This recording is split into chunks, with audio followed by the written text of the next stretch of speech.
We have, obviously, today one of the great classic Bible stories. A story fitting to tell on a day when we celebrate the arts because, well, frankly, it's quite entertaining. But it also demonstrates, as our 5th and 6th graders have been learning this year, how stories can reveal great truths. So I'm going to tell another story. A story that I think helps to illustrate the great truth of this Paul and Silas miracle. It's a story some of you might have heard me tell before.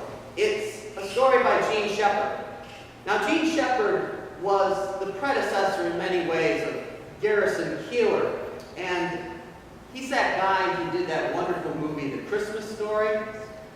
Well, this story, much like The Christmas Story, is a true tale from Jean Shepherd's youth. As a kid, Jean Shepherd was into ham radio. And his name, his handle, if you will, on the radio was Shep. And like most radio operators, he developed relationships with other folks over the airwaves. And one of the people he really, really liked to talk to was a guy whose handle was Buzz. Jean talked to Buzz for about 2 years. They were both from Pittsburgh, and so they shared insights about the Steelers and the Pirates, and they talked about arts and religion and politics, but they very rarely shared anything about their personal lives. Finally, Jean decided he wanted to know Buzz's real name, so he asked.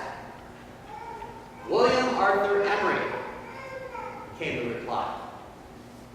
Shep was dumbstruck. The William Arthur Emery, he said. I suppose so, came the reply. William Arthur Emery was the president of the steel mill, the man who practically ran the town, and Jean had been talking to him on a first-name basis for 2 years.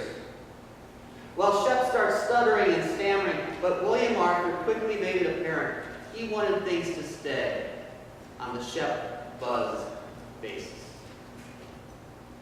But not long after, when Shep graduated from high school, and he didn't have a job, he didn't have anywhere to go, it only seemed natural to call on his friend. Sure, Buzz said, if you want to try working at the steel mill, come on, see if you like it.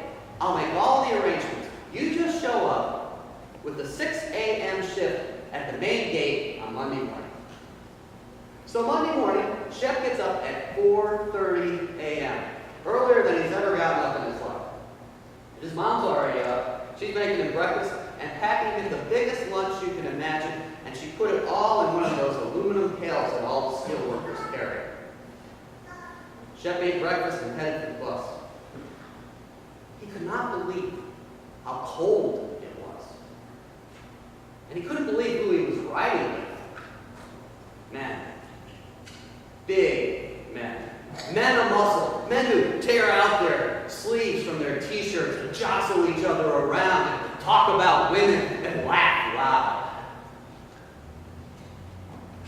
Shep felt small among them and frightened. They all seemed to be going to the same place, and they were. The bus deposited them at the main gate of the steel mill, a complex the size of a small city.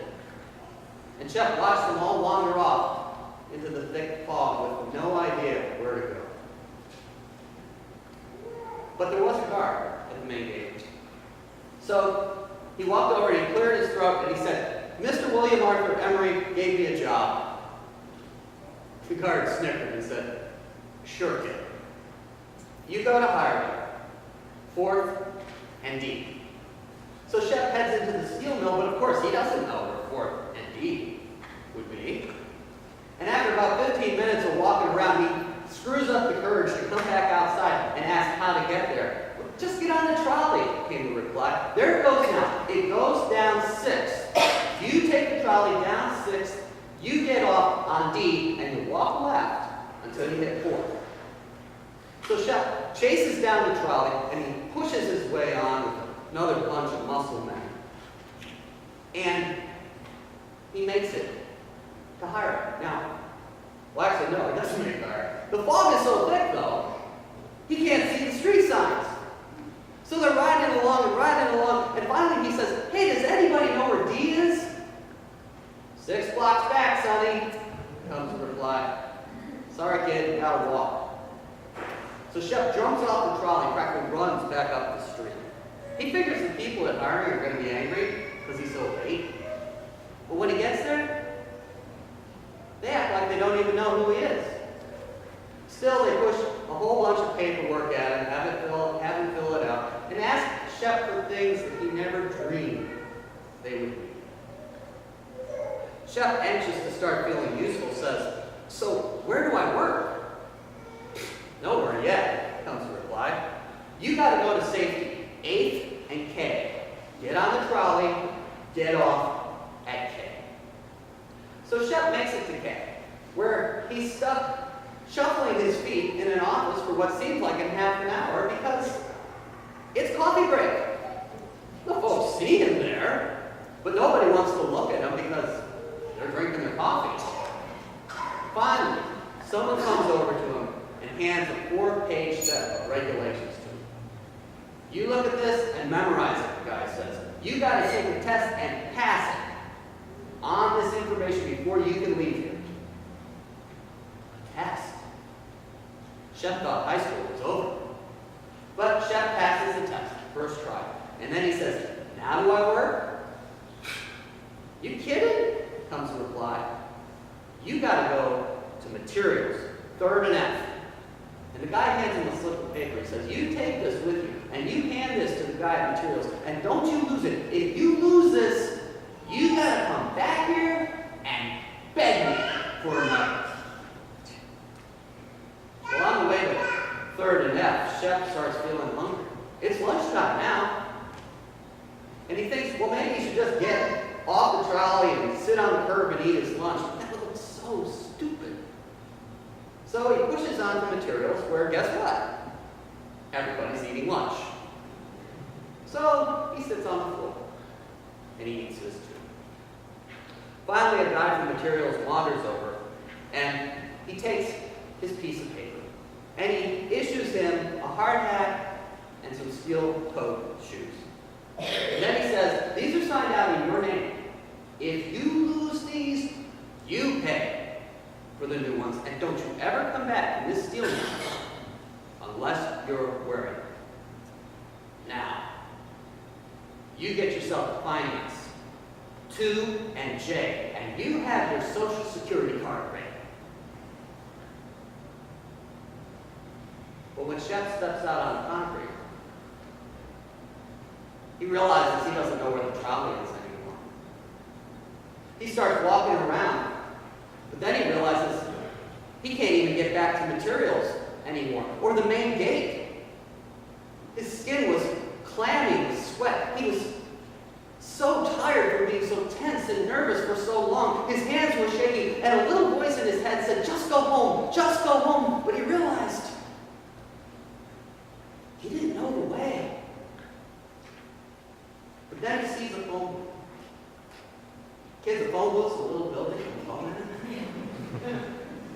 He sees a phone booth, and he reaches into his pocket, and he pulls out a dime and a piece of paper with a number on it that he had carried into that steel mill, and he runs into the phone booth, and he dials the phone, and he puts it to his ear, and he hears the ring, and he hears the ring, and then a voice that had filled so many evenings over the last 2 years. "This is William Arthur Emery." "Buzz!" Shep cries. "Buzz, it's me! It's Shep!" "Buzz, I'm lost." A silence. "Well, where are you, Shep?" "I'm in the mill, but I don't know where." "Well, what do you see?" "Oh, I just got out of materials. I'm in a phone booth." Okay. "Shep,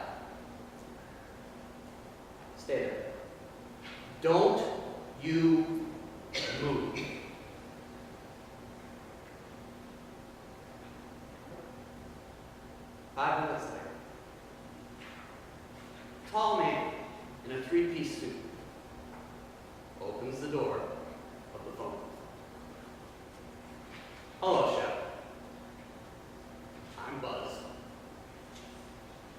And for the first time, Shep met Buzz face to face. Paul and Silas sang in prison because they knew somehow, some way, eventually, they would be set free.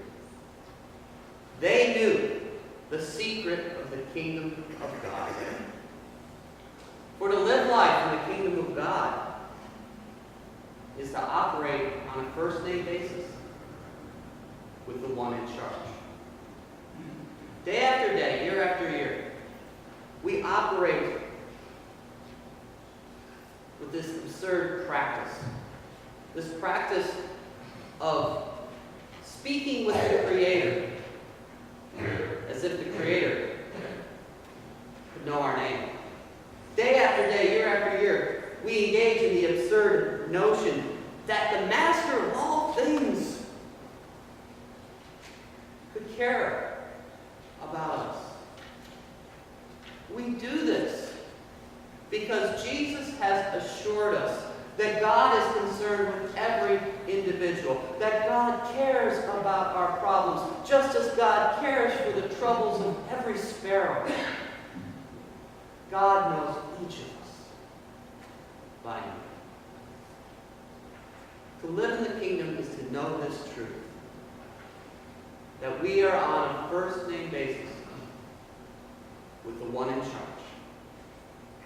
the one always ready to open the door, the one more powerful than any prison, the one who is always waiting to say, "Come on, we have a life."